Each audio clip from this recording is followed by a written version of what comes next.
Good morning, members of the media, and thank you for coming.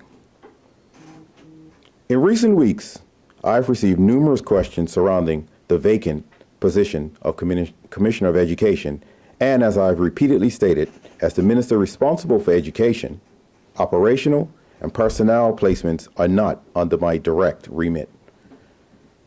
What I can do is assure students, parents, teachers, staff, and principals that the Department of Education is in every school on any given day, providing our students with quality teaching and instruction.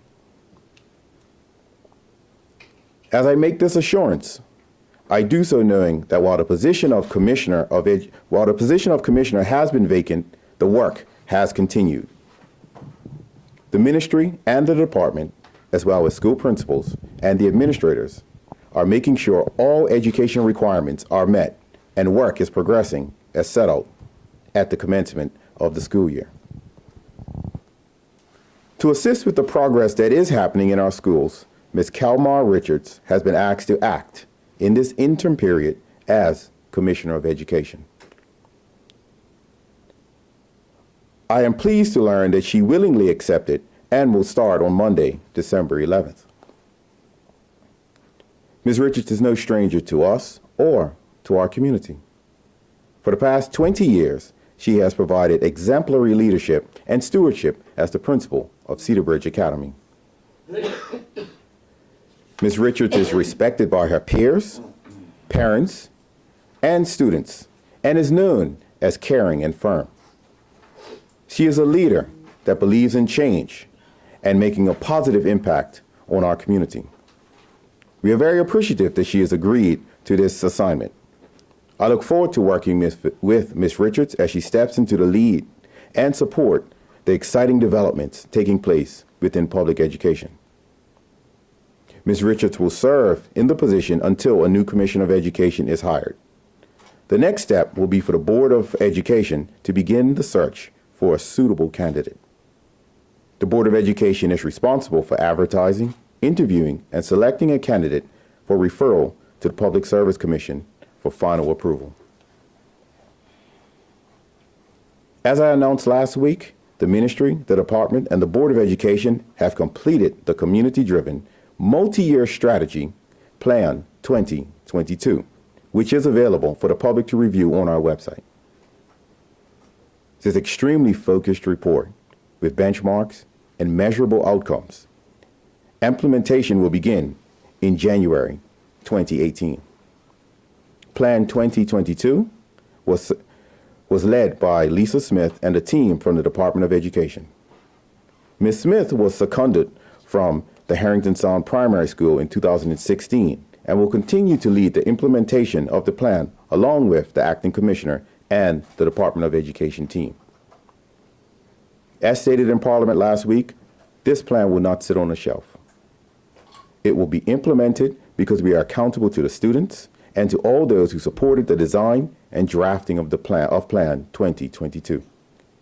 We received such positive and honest input from community groups, churches, former educators, current teachers, union stakeholders, parents, and students. We are accountable to all that helped us get here, and we have a stake in this. And we all have a stake in this.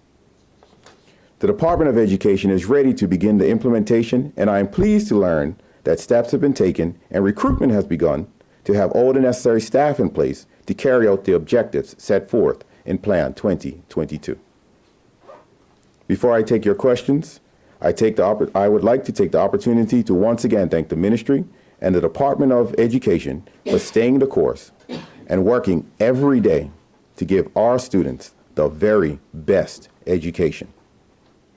We have some exciting developments happening and major individual and collective accomplishments. We will keep the momentum going, and it will continue. Thank you, and I'll take your questions now. Thank you. With reference to the hiring of Kalmar as acting commissioner, I understand that Sands Middle School principal Kenneth Caesar is stepping into her place at Cedar Bridge Academy. And I'm just wondering whether any consideration was given to the deputy principals that were already in place at Cedar Bridge, and why they weren't chosen out personnel. But Well, sir, as I stated earlier, the remit of the education minister does not cover personnel decisions like that, but the decision was made by the civil service, and from what I understand, both people are very capable in doing their jobs, and I support the decision.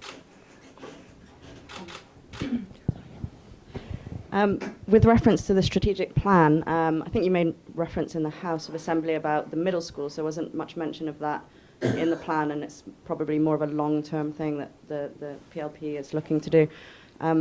Is that a similar sort of answer to the signature schools schools that had been mentioned previously? The plan will remain as our election platform stated, that the phasing out of middle schools and introduction of signature schools will happen. It's a long-term plan. In fact, the Plan 2022 does account for that, in which the language in there does not specifically refer to middle schools, high schools, or primary schools. This was done strategically because we needed to know that the plan is applicable for the changes in the school structure coming down.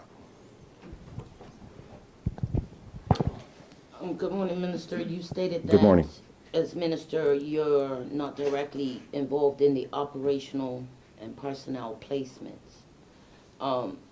You said Ms. Richards will serve in an acting capacity until a new commissioner is hired.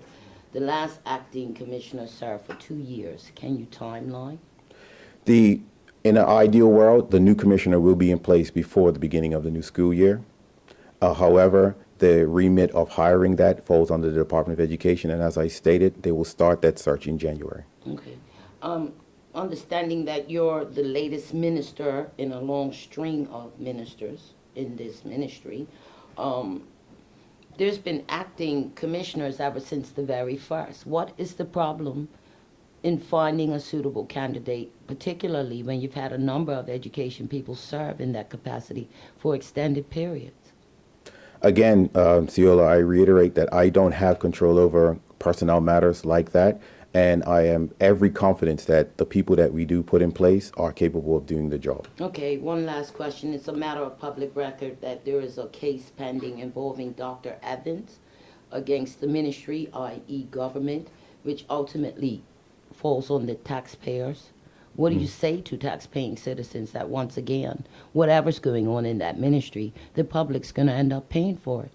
Well, Ciola, the case that the former commissioner has brought against the governor and the Public Service Commission is something I just cannot speak to. It's a case that's going through litigation, and that's where it is at that point. Who's the head of PSC now? The commission? Public Service Commission? That's the Public Service Commission doesn't fall under my remit, so I can't answer that question. Is it in their remit to answer questions from the media? You would have to reach out to them.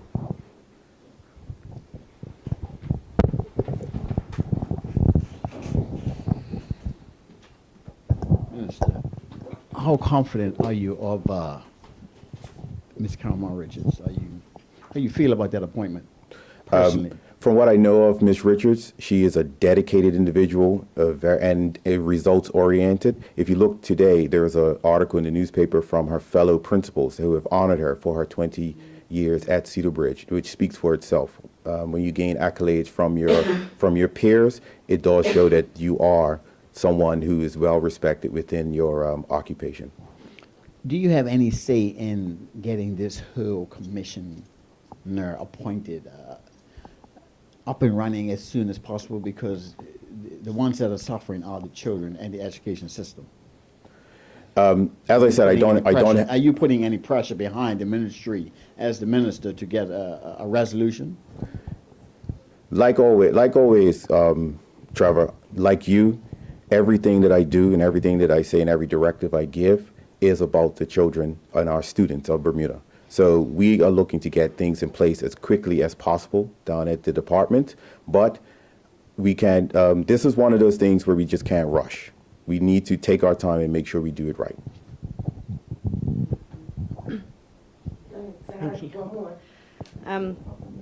It's been a long-standing problems with education and retaining ministers, etc. Some people have talked about taking the politics out of education and actually going down the independent route, somewhat similar to the BTA. How seriously is the government and yourself looking into that option, and do you think it's a silver bullet solution to the problems? Well, sir, within the strategic plan 2022, it actually talks about those types of approaches. So I encourage people to read through the plan very thoroughly and then ask some questions based on what they see in there. Is that something that you envisage could be implemented by 2020? I didn't recall that specifically. Well, in the plan, it talked about the Board of Education and making it a bit more autonomous than what it is now, and making them have a more remit over the Department of Education, as we do feel it should be.